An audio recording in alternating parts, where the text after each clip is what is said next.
नमस्कार. आपल्या जिजा कलेक्शनमध्ये पैठणीची नवीन व्हरायटी आली आहे. कलर कॉम्बिनेशन अगदी हटके आलेले आहेत. मोठी बॉर्डर आलेली आहे. ही साडी अगदी अंगासोबत बसते. हे कलर कॉम्बिनेशन रेअर आहे. रेडला वांगी कलर आलाय,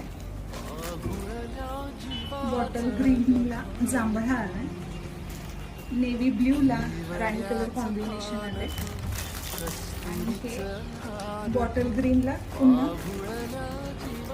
जांभळ्या कलरचं कॉम्बिनेशन आलेलं आहे.